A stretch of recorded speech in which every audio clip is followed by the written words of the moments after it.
Hello and welcome to Property Matters here on Dublin South FM. You can contact the show on Twitter, Facebook or LinkedIn at iPropertyRadio or email hello@iPropertyRadio.com. Your host for today is myself, Carol Tallon, and I'm delighted to be joined by Fergus Merriman, Chartered Building Surveyor. Fergus, you're very welcome. I've wanted to have you on the show for a while, and you and I have had conversations since the summer. And actually, the topics that we need to talk about have only expanded since then. So, Fergus, you're very welcome. Hi, yeah, thank you very much for inviting me on the show. No, delighted. So, Fergus, today you're a Chartered Building Surveyor. So today I want to use the opportunity to get into some of the issues that are maybe mentioned briefly in the media and not fully understood, and certainly not fully understood by me and by many of our audience. In fact, one of the things we've seen is that across the industry there can be assumption that people know more than they do, and generally when you drill down into it, that's not necessarily the case. So today we want to tackle maybe some of the more some of the bigger issues that are dominating the headlines. But let's start by I suppose introducing our audience to you. So how long have you been a Chartered Building Surveyor? Well, I started nearly 50 years ago when as a young man, I walked into a building surveyor's office for the first time under indentures, where I had to pay for my training through an office and work hard at the same time. So it's quite remarkable how things have changed over 50 years, incredibly so, actually. When I look back at some of the things we tried to do then, you know, you wouldn't dream of it now. But, you know, just in terms of communications, computers, card drafting, all those sort of technological changes, and also the way in which we finance the buildings as well have changed dramatically. Actually, that's definitely something that we want to discuss today, because I mean that indenture, the apprenticeship style, I mean, it's very similar to what the legal profession did as well, where you were essentially not paid but paying for your training. So that meant possibly a less structured training. In terms of quality, have we the systems that we've put in place now that are more academic and less on the job, has that made things better or worse? Well, that's very pertinent indeed. You know, a lot of the people who went through indentures and did that training back 50, 40 years ago, they had a very practical experience. So they understood deeply what actually happened on a building site. You know, and that goes throughout the whole of the building sector. That training was so deep because you actually understood, you know, the physical demands of, you know, putting block on block, or you know, cranes and equipment and all that stuff that went on. Whereas the training we get now, it is, as you say, very academic. It does limit people's understanding about what the physical demands of a building site actually are. Okay, and look, we will get kind of deeper into that, but talk us through maybe some of your career and the type of work you're involved in at the moment. Well, I started off, my first project was 250 houses which needed to be refurbished. They were old terraced houses in the northeast of England, and you know, they were very basic in terms of the way that they were, and my job was to design kitchens and bathroom extensions on all these terraced houses. You know, I mean, very rudimentary work at that stage. And then through the years, I've worked on all sorts of things, from airports to harbours, hotels, town centres, hospitals, industrial units, you name it. I think I've just about covered every sector of the built environment over the years, and worked for all sorts of different people, from architects, from engineers, from developers, house builders, a lot of house builders actually, you know, and over the years built up a wide understanding of the different aspects of the whole of the construction sector. All of have different ideals and aims and ambitions to trying to achieve, basically brick on brick and achieve that built environment that we all need. Fergus, I came across you through some commentary that you wrote into the Irish Independent, I think it was, originally. I know you featured in other publications as well. You've been one of the few outspoken people in the industry about some of the not just the challenges we have at the moment, but maybe the policies that have been taken to address them. So let's start with maybe something that's really controversial at the moment. Any regular listeners or people who follow on our YouTube channel will see that I'm not in my usual surroundings. I'm in what looks like a very creepy cabin in the woods. Yes, there are some woods, and yes, it is a cabin, but actually I'm in Donegal working for a few days, and I'm actually overlooking some of the most beautiful beaches in Ireland. You know, it's one of the things I love about my work is that I get to travel right around Ireland and work for periods of time in places like this, which is amazing. But the sentiment in Donegal right now towards the building industry is really very negative in terms of the ongoing mica scandal, but also what's emerging at the moment is that actually there will be difficulty in getting people to do the work even when agreements have been reached as to how that work will be compensated. So have you been involved, or I presume as a building surveyor, you've certainly been following it, but have you been involved in any of the cases ongoing at the moment? Yeah, over the years, I do a lot of building inspections and pre-purchase inspections for on houses and industrial units, also things. And I have recently identified more and more instances of mica and pyrite movement. And that's just a function of the quarry materials that we have in Ireland, and the difficulty in identifying these deleterious materials at that early stage. And I suppose during the Celtic Tiger, there was such a demand on the quarry industry to produce materials that these things slip through the gap. Now, we've known about pyrite and mica for probably all of my working life anyway. Right, but when I was doing some research, I one of the things I saw was that where there is a vulnerability in a material like this, it's the early wisdom was still to use it, but to supplement it with something that would strengthen it. Is that what ought to happen? Well, first of all, you should avoid using materials which are going to cause problems. That's a very basic understanding about what we should be doing. Trying to militate by doing something adds complication, and wherever there's complication, there's room for error and mistake. And that's exactly what we see, is that doing things in a complicated way adds to more problems than probably there should be there. Was this an industry failing or a legislative or policy failing? I suspect probably both. I think in the heat of the hunt during the Celtic Tiger, we were building so much. Manpower was dragged in from anywhere. Anybody that could do a job was dragged in to do it, perhaps with less understanding than was necessary of the requirements. And of course, when those things were flying along during the building boom, the demand meant that people were taking shortcuts because they just needed to get on, fire up the next load of stone with perhaps less of the checks and balances that should have been there. Do you think that the assessment of, there was quite a bit of time spent investigating instances of pyrite, and now in terms of mica, do you think that we have a good handle on the scale of the issue, the scale of the problem, or do you think this is something that is going to be revealing itself ongoing? Mm.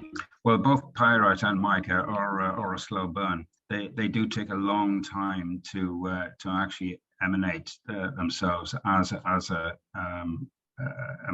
know, a fundamental flaw in a building.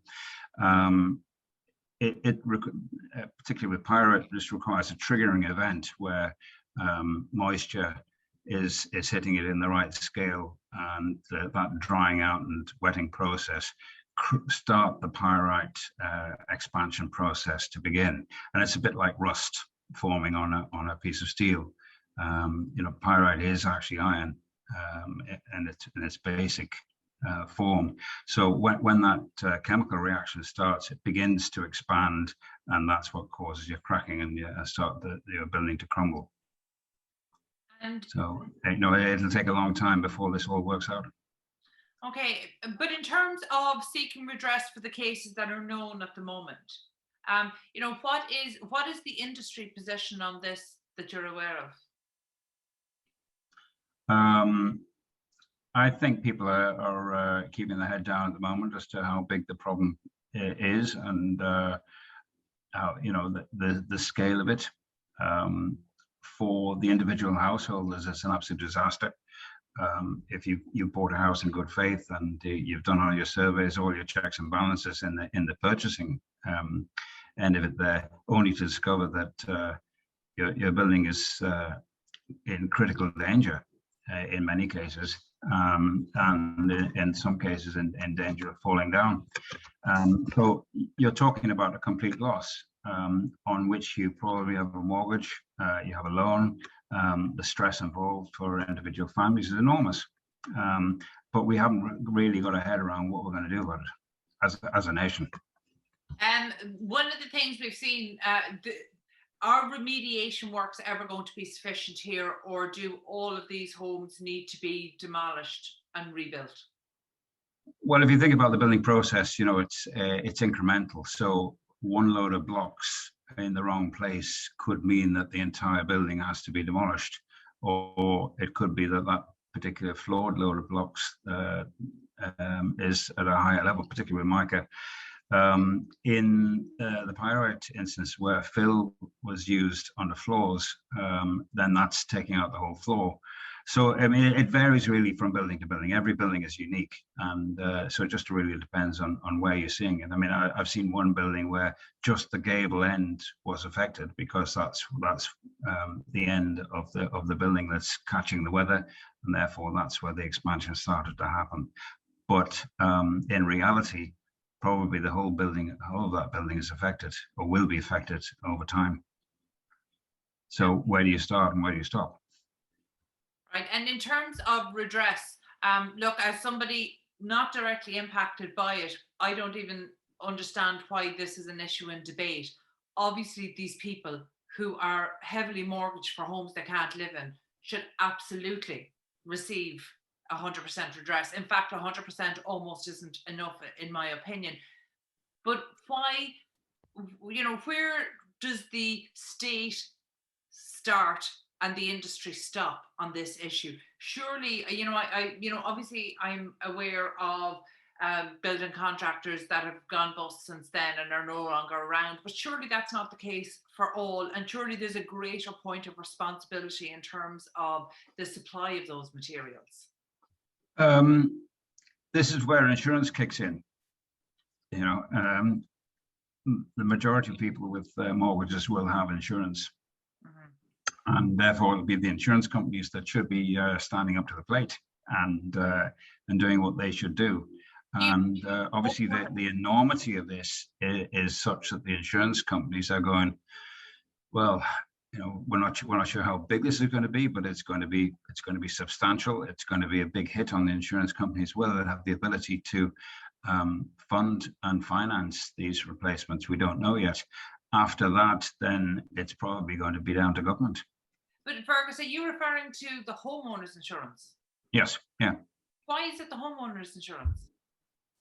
When you have a mortgage, you have bricks and mortars insurance should be taken out to protect the equity for the bank or the financial institution, and that's the one that's saying, well, that's where the loss is. Right. But when we get to the point of accountability and responsibility, how far can we go in terms of the supply and distribution of these materials? Well, after the statute of limitations of 7 years, it's very difficult to trace back and find out who actually was responsible originally. Even just tracking back to see which quarry supplied which stone and why, it would be very hard to go through that process. I don't think it's absolutely impossible, but fundamentally, when you've gone through all that exercise, there, are you dealing with as they would say in the legal terms, of men of straw, people who don't have the ability to actually fund or finance the remediation works that might be needed. And if a whole lot of this happened and turned up on the door of, say, Roadstone, what are Roadstone going to do? Are they just going to go bust? Well, that's the possibility. That's what could happen. And this is what's creating so much worry for individual homeowners, is to say, well, where are we going to get the money from? If the insurance company won't pay up, where are we going to go next? At the moment, we're actually looking to see if we can innovate solutions for people while their homes are being replaced. So innovative temporary housing that can be put on their sites, connected to their services while their homes are being rebuilt. Because we've seen some really heartbreaking stories about families in small mobile homes and things like that are just they're not sustainable, they're not suitable, and they just won't even that's even before all the financial issues in terms of existing mortgages, maintaining those, redress when that's likely to be paid. And even if that's straightforward, will they be able to find the labour they need locally to come in and build? These are huge issues. You're already touching onto the point that we've got here as to why really fundamentally do we have this problem. And I kind of realized maybe over 30 years ago that the building sector is it consists of a large number of different entities all pulling in different directions, trying to do something which historically we believe was the right thing to do. And the industry has grown over many, many years on the basis of traditional methods of construction. And we've changed the dynamic and speed and pace in which we've tried to use those traditional skills, methods, materials, all those things which come together to try and create a building today. But if you do a comparison with something like the motor industry, and you look at the speed of change that they have and the innovation and the methodologies in which they employ to achieve best results, just even talk about electric vehicles now, the speed in which they've made that sea change to go from petrol or diesel and internal combustion engines to electric cars.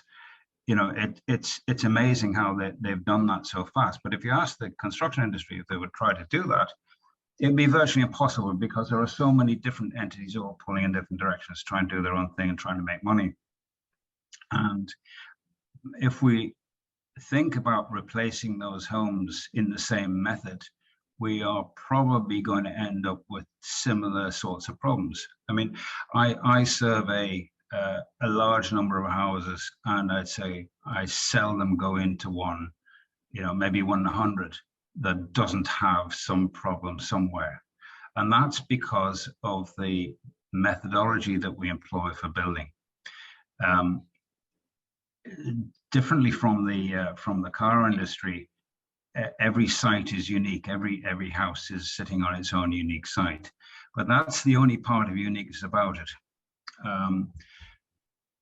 If you were to think, I've said this quite a few times, but if you were to order a new car, and Ford or whoever it was turned up outside your house with a group of vans and lorries and different people with different parts, and started to assemble your car on your drive in the rain, number one, you wouldn't be able to afford it, and number two, you wouldn't accept it, and you wouldn't dare drive it either.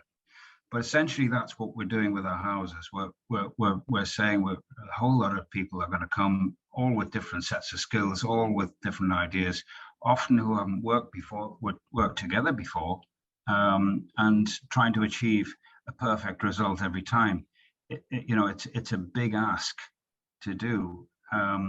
So if we draw from the proper industries where they're in full control of the product they're trying to provide, and they have all the checks and balances in there, they have the supply chain control to be able to say to the suppliers, I want X number of this particular product, and that's the price I'm prepared to pay. That doesn't happen in the construction industry because you've got to go down to your builder's merchant and negotiate with your builder's merchant where you are. And it's only the big contractors who can have any leverage on their supply chain, whereas the majority of small builders around the country don't have that power. And therefore, we can see how that's where costs are going to go. And that's where mistakes come in, because the builder's merchant is going to say, well, I actually don't have that particular product, but I have something very similar here. And if you go back to the Pyrite debacle, if one quarry doesn't have exactly what you want, and you're under pressure to build, and you've got to get your building up and built in quick time, you're going to accept second best. And that's just the nature of the way the construction sector has worked over the years. And we have a lot of built-in ideals about what we're expecting our homes to be built of. And so if you're looking at that couple or that family where their house is starting to crumble, and you're saying to them, well, actually what we're going to do is replace it with something very similar, are you really giving them the confidence they need? Or are you going to say, actually, there's a factory down the road and they're going to make a new home for you, and it'll be up and we'll have it built in a few weeks? Which one would you accept? Yeah, Fergus, you're after touching on about 10 different things there that I want to unpack with you, because initially, actually, we hadn't scheduled this conversation to talk about, Micah, it's just the fact that I'm in Donegal. It's all anybody here is talking about, and it's heartbreaking. The consequences are heartbreaking. But you touch on something really important, and that is this transition that the industry has started to embark on, going from traditional to modern methods of construction.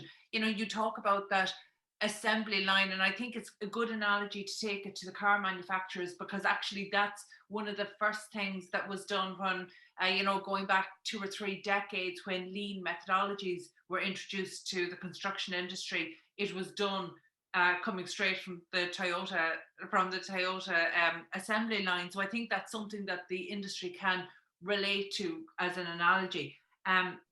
But in terms of moving to whether it's offsite construction or other modern methods of construction, you touched on something really important there, and that is leveraging the supply chain. In terms of adoption of MMC or modern methods of construction, it requires a different type of, or leveraging a different type of supply chain. And that's just not well built out in Ireland. So even if we wanted to transition to MMC, could we? Very difficult, because our labour force is scattered around and generally needs to be proximate to where the end result is going to be. So if you've got a site somewhere in Donegal and the factory might be in Dublin, where is the local workforce? Where are people going to be employed in Donegal?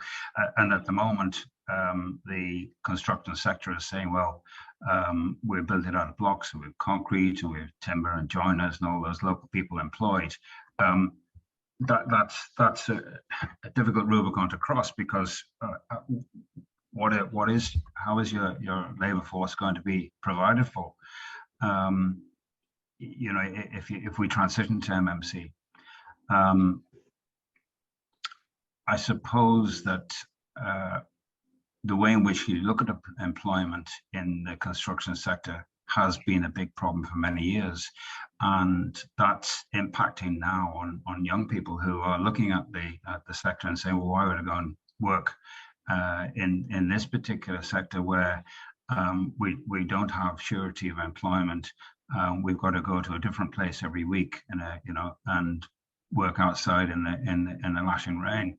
It's kind of morally moral responsibility, really, from the state's perspective. Is yes, we want to give people jobs, but really, do we want to be giving them jobs where their physical ability to do that job is kind of curtailed by the time they get to 50? So there are a whole host of different pushes and pulls about the decision making to this. But I think we have to start to begin to lead from a better place, and the way we do that is the same. And that analogy of the motor industry kicks up again. The public have a choice to say, well, do we buy a Fiat or a Ferrari? And that's based on their need, their ability to pay for it, and so on. And we haven't really got there in the construction sector, other than we've built a state of 4-bedroom houses here, or a socially affordable state of 2-bedroom houses down the road. That's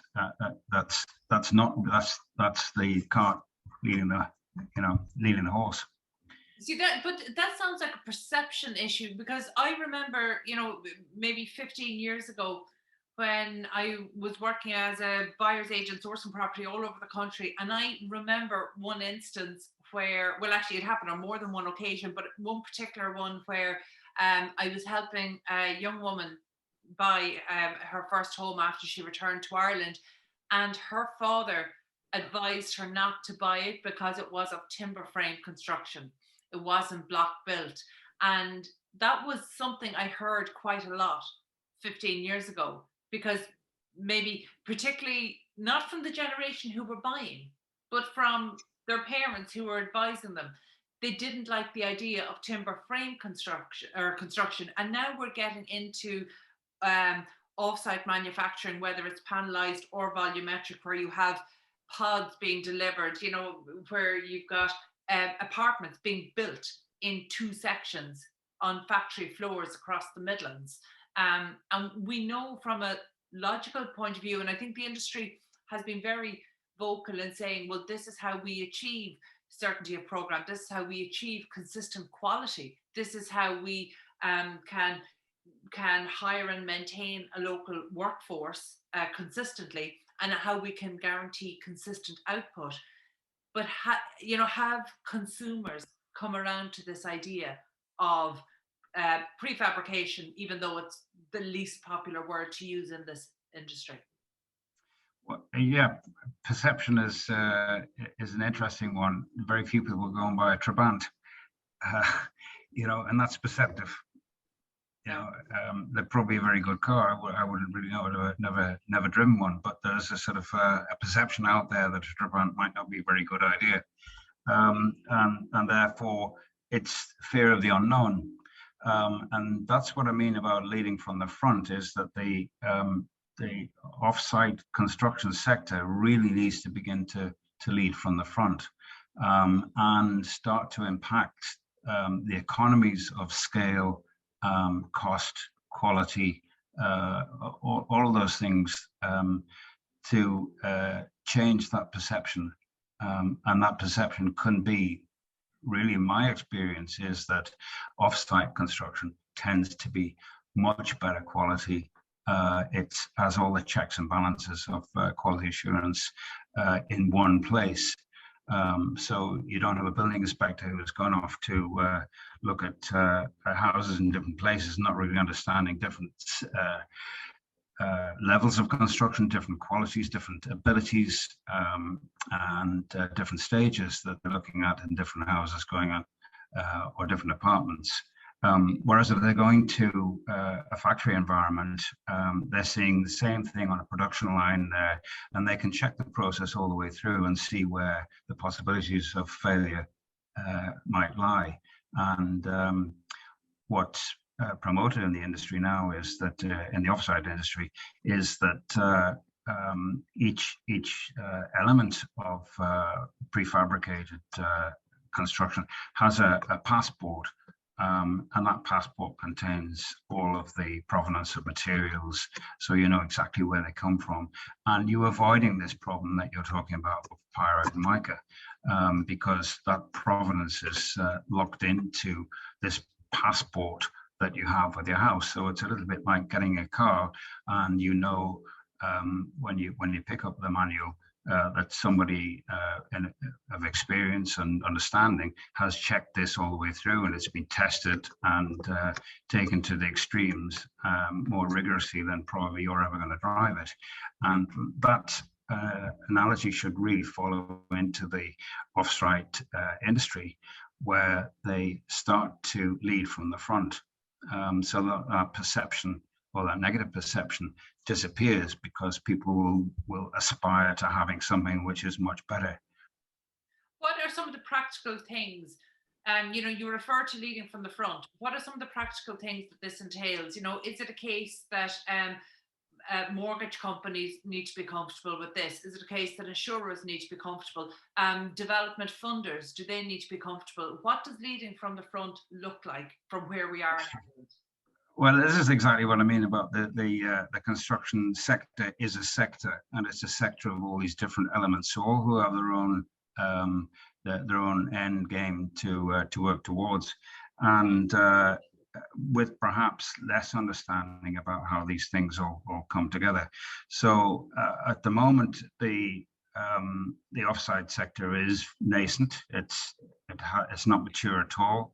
It hasn't really crossed many of these barriers. The timber frame sector did attempt to do this during the boom, and unfortunately, I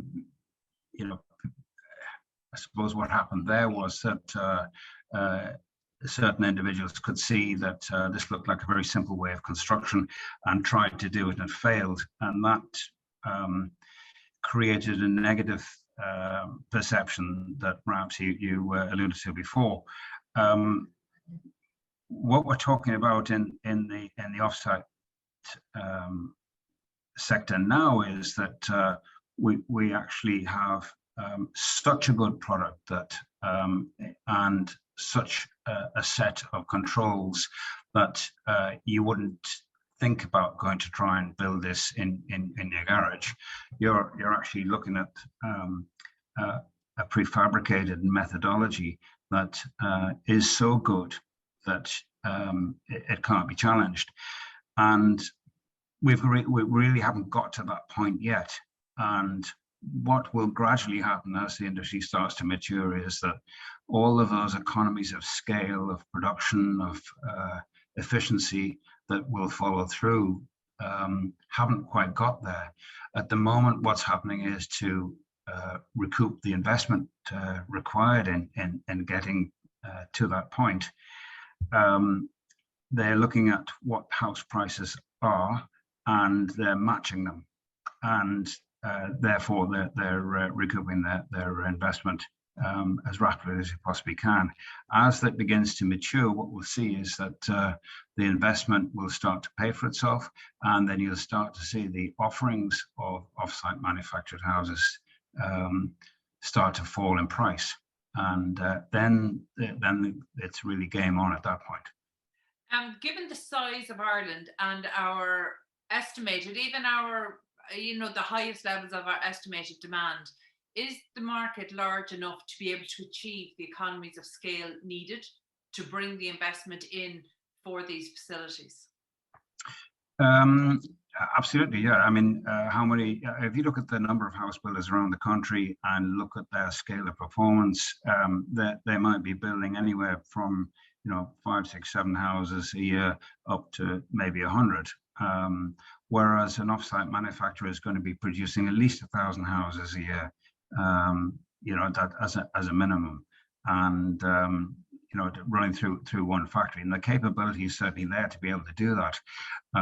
So that's when the economies of scale kick in. If you're a small builder building, 10 houses a year, you don't have the leverage needed to be able to get the efficiency of supply, continuity of labor force, and so on. It becomes very difficult to do that. Yeah. There will still be the place for those still builders. They will still have opportunities to build and create the built environment, because there will be still a lot of our housing stock is huge, and they still need to be maintained and extended and all those things in a traditional way. But we're looking at volume houses, really overcoming the shortfall of houses that we have at the moment, and we can't do it with the current traditional building methods that we have. We just don't have the manpower, we don't have the materials, we don't have the speed. I mean, if you think house average time to build a house is 6 months, and just start to do the maths on that, and then you realize the amount of labor force and the time it will take to build those 30,000 houses that the government are talking about. Would that bring you up two issues? Then the existing labour that we have, even though it's not enough, will need to be retrained in more modern methods of construction, whichever of the brackets or the buckets that the build falls into. But also in terms of, you mentioned earlier, leveraging the supply chain. We've seen in Ireland a trend similar to what we saw across the UK, which are larger developers who are embracing or larger contractors who are embracing modern methods of construction, acquiring the providers of these, so acquiring the facilities. Is that positive or negative? Is that stunting growth by essentially keeping it within a smaller number of organizations? Is that helping or hindering the progress? Well, like any maturing industry, you will see, they will gravitate towards a smaller number of more efficient, larger operations, and that's really what's going to happen in the construction sector. Is that we see the likes of the big contractors, I won't mention any names, but already acquiring those manufacturing facilities. Because they can see the future, and they can see the future that they're trying to build masonry construction in the rain is really not a very good idea, and you certainly don't get the speed and efficiency and the quality that you can do when you're undercover in a factory. Okay, that makes sense. But let's go back to the figures, because just this morning the SCSI, and I'm not sure if you've had a chance to look at it. As far as I know, it was only published this morning, but they published a report showing that tender values have doubled since COVID. Doubled. Yep. So that's doubled. Doubled, yep. And yet, over the past number of weeks, we've been reporting on building providers who have exceeded in terms of profit targets and things like that. And I'm trying to reconcile this with an opinion piece you wrote earlier this summer, proposing for off-site manufactured homes to be delivered for 150,000. Like, all in all, the figures, it's mind-boggling. I don't know how to make sense of it, and I don't know how anybody outside of the industry makes sense of it. How are material costs increasing, tender values doubling, and then we've got building providers who are increasing their profits. So something's not aligning here, and and then if using modern methods of construction, there's the possibility to deliver homes for 150,000. Why are they taking 350,000? So can you unravel any of that for me? Well, I think I said it earlier on, is that this is the construction sector is a group of different organizations all pulling in different directions for different reasons. And certainly the response to the global increase in material prices that's resulted from COVID really has been taken advantage of by lots of different people in different ways. I don't think that everybody's reacting to what they feel they should be doing in these circumstances, because we are in unknown territory, and if you can keep a war chest there by increasing your prices, then you're probably fitter to be able to survive whatever's going to happen next. I suspect that that 150 grand house that I spoke about a year ago now is possibly not achievable just in terms of the material costs. If we just take steel, for instance, 30 years ago, steel was around about £1,000 for a ton, and before COVID, it was about €750 a ton. So over 30 years, the material steel has gone down dramatically in price, and it's only in the last 6 to 8 months that it has risen back up, and I think we're talking about 2,000 a ton now. So it has risen dramatically, but in the longer term, it really has just bounced back to the natural inflation price. So if you're talking about the materials alone, in terms of the numbers that you put against it in finance, that's not really, it's a misperception, really. Is it the price of materials that's gone up, or is it the value of money that's gone down? And I suspect that there's a bit of both. Okay. And I understand that. Something I'm trying to get my head around is, we're also trying to factor in, obviously, more sustainable methods of construction. And in terms of, you mentioned steel, light gauge steel framing, steel is positioned as one of the more sustainable solutions because it can be recycled and recyclable. But I'm conscious that Ireland, being an island nation, we're dependent on imports quite a lot for everything. It should be, except timber, and then Irish timber in terms of output has been just falling off a cliff for the last number of years. Quilcha have certainly sufficient timber standing in forests around the country to be able to provide all of our housing needs, if we had an industry that could avail of that material. But we don't, and also the perceptions that you talked about as a bit of a drag on perhaps doing that. But certainly we do have the resources there.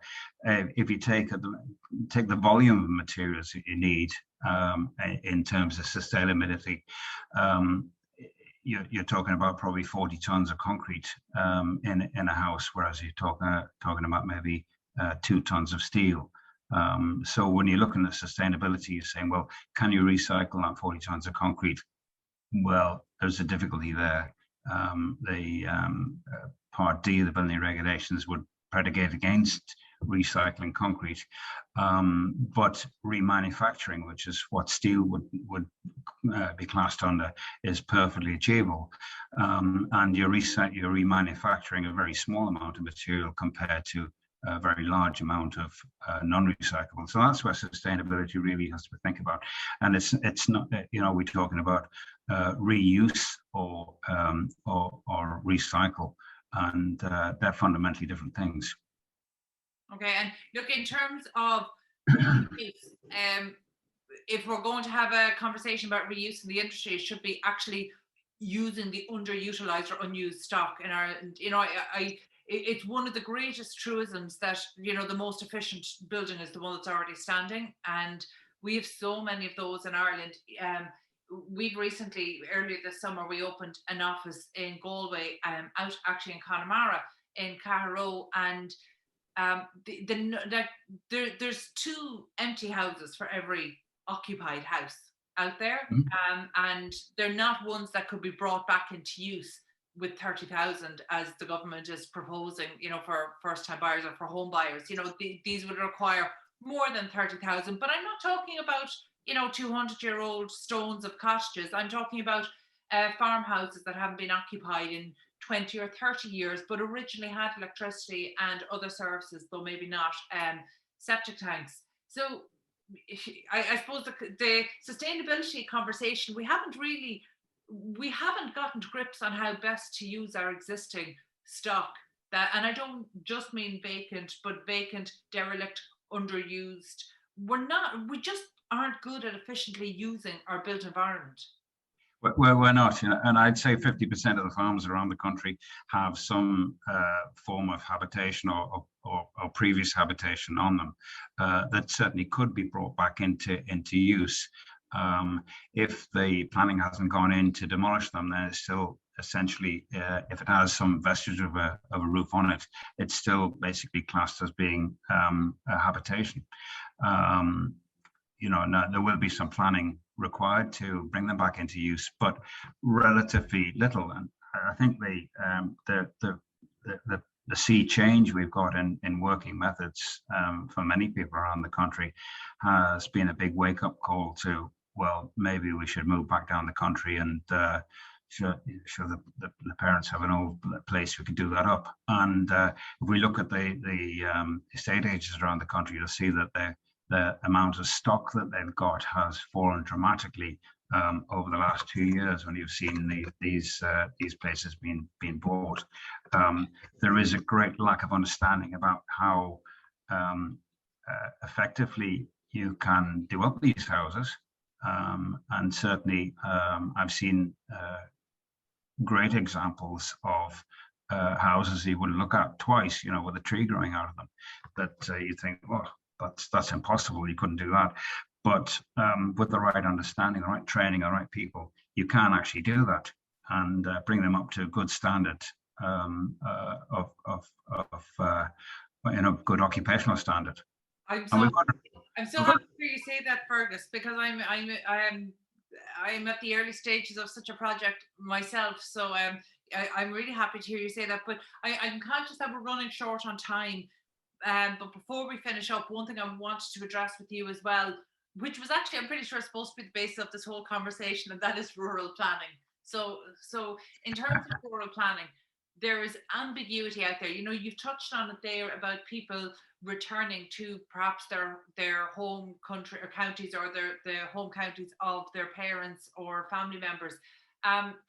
Not all will be able to find, because actually, in terms of ruins that are classed or that have a roof, as you said, they're actually selling quite quickly now at the moment. In terms of planning, rural planning for one-off homes, we know what the general, the National Development Plan really doesn't want much of that.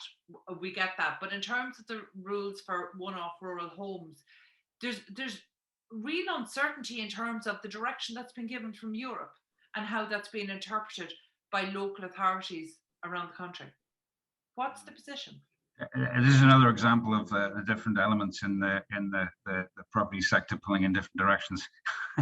If you think about the cost of infrastructure that the government might be putting in, or the county councils might be putting into villages, in terms of water and sewage and transport and roads and hospitals and all those good things that we need, it weighs against that to just go scattering houses all over the countryside and spreading them out, because it detracts from the viability of that investment you've made in the infrastructure.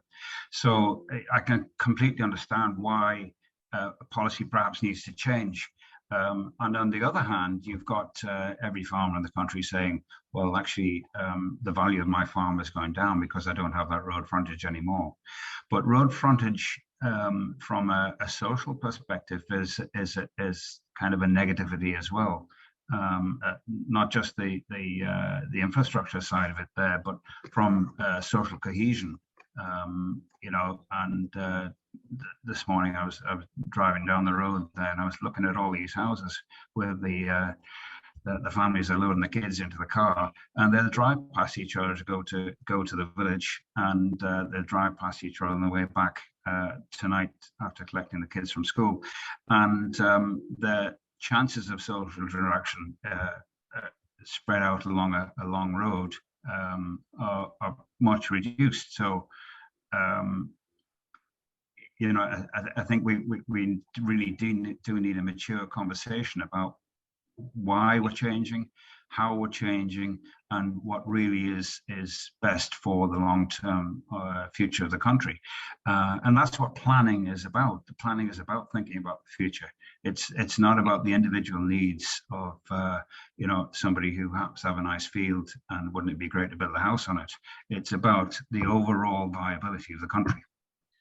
Fergus, has planning not turned into urban planning? And are we trying to, and by the way, I understand best practices in urban planning, are to have a greater concentration. However, you have to, I'm in the field of communications. One of the great rules about communication is that you meet people where they're at. So applying that rule to planning in Ireland, meet people where we're at. We are still a nation that is primarily within 2 generations from the land. Yes. Are we making this transition too quickly? I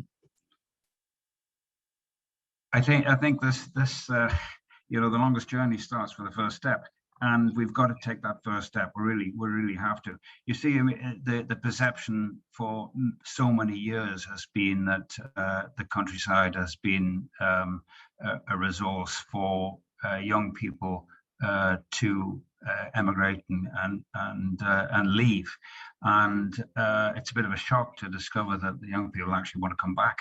And how are we going to deal with that? How are we going to provide for them? How are we going to, have adequate housing and resources and schools and all those things they'll need to come back? So we haven't really grasped that yet. But do you think that's because we're positioning it exactly as you've said, people coming back, what do they need? What do they need? What do they need? What do they bring? What do they bring with them? Now with rural broadband, there's the ability to work remotely, as I'm doing from literally a cabin. This place is called the Roundhouse. It's literally a cabin in a hill overlooking a beach in Donegal. And I have obviously by the way, this is an Airbnb. I'm only here for a few days while I'm working. But I'm able to host a radio show in Dublin. I'm able to run my business that has offices in Dublin and Galway, all from this little round cabin in the middle of nowhere. Now, I absolutely get the unsustainability in the long term of rolling out something like that. But the reality is we still have people who choose a different way, and they can contribute in terms of tax payment. So it's not always about people coming back and people building in the country. What do they need? What are they going to take? What do they bring in terms of resources? Because the reality is, even though I run a contemporary communications agency, primarily in Dublin, I still spend my time on the road traveling to rural areas like this. And when I work consistently with a chihuahua on my knee and animals at my feet and coming up to the window and things like that, irrespective of where I am in the country.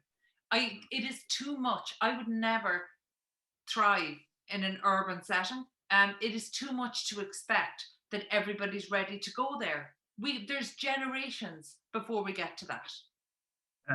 If you go back BC before COVID, the idea of doing what you were doing would be unthinkable.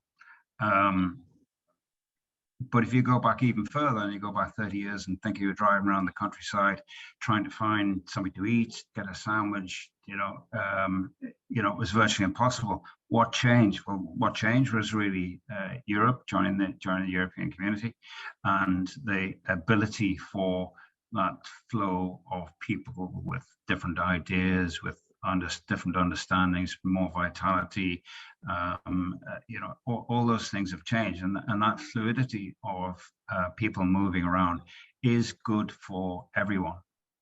It certainly helped us in Ireland. Just thinking about the number of what I don't like the term, but foreign nationals, as they're termed by government. those people coming into the country have created huge amount of vitality. We see coffee shops, we have, people making, bread and so on in the villages and so on. And, people like yourselves who are journalists, with filmmakers, with, all sorts of different people living in my little community here that wouldn't have been here 30 years ago. And that's about the long-term sustainability of our society. Yeah, but that runs almost counter to this idea that we need to be in even a village or town centre in order to create a society. I just don't buy that. And you see, if you're thinking about that's part of the misperception of what Europe is saying. Europe isn't saying you can't just scatter houses all over the country. What it's saying is that you need to think very strategically about the way in which you plan for this, and allowing a house in the corner of every field isn't necessarily the best way. What they're suggesting is that more like perhaps rural France or rural Germany, that you have clusters and then you're interspersed with countryside. And so those clusters can work together as little communities there, still have all the advantages of being rural, but have the advantages of the infrastructure of the bus that's going to come, people there that, and that's that little economy that's created there means that you can step out the door, you can go down the street and have a cup of coffee and a sandwich, and that's creating a little local job there. Rather than having a lorry come from the nearest city and deliver your bread every day. Absolutely. And by the way, just in terms of the rural planning, my reference to Europe there was actually in relation to, at the moment, many local authorities still have this local needs, but how they interpret local needs, it's not about people who have intrinsic links to the community. At the moment, they have actually local authorities asking for baptismal certs. Now, that goes far beyond local needs. That goes right into the secular side, but that's a conversation for another day. But actually, we know that the EU direction has been really clear on this, that there needs to be equality for free movement of people. So local authorities ought not to be looking for baptismal certs when they're assessing the intrinsic local value or the local links to that people have when in terms of planning. That's one of the areas of uncertainty that is being interpreted differently depending on which local authority you speak to. Yeah, I agree. I mean, I wouldn't agree with that policy at all of asking for anybody's personal details to that extent. Proving local needs. So do I have a job? Do I know people here? Is there a requirement that I'm not going to have to travel, a huge amount of distance every morning? And what is the planning impact of my residence in this particular place? So there are much more fundamental ways of analyzing that rather than asking for somebody's birth cert. Yeah, listen, I completely agree. We're just waiting for the message to filter down. Unfortunately, the Department of Housing has not been very forthright in agreeing and adopting with the EU direction or communicating that out. And it was something that actually we did expect to see a little bit more clarity under the Housing for All, which we didn't even get to touch on today. Fergus, I could speak to you all day because, there are so many things that we need to explore and get a deeper understanding before we can even, before we can start to address any issue, we need to understand them. And I think there's such a lack of understanding on my own part and broadly on what the issues are. But thank you so much for joining us today and being so generous with your time. That's it from us this week. You can listen to Property Matters on Dublin South FM or get in touch by emailing the show at hello@ipropertyradio.com or on social media at iPropertyRadio. Thanks to Peter Rice on sound. From myself, Cara Talon, and all the team here, stay safe.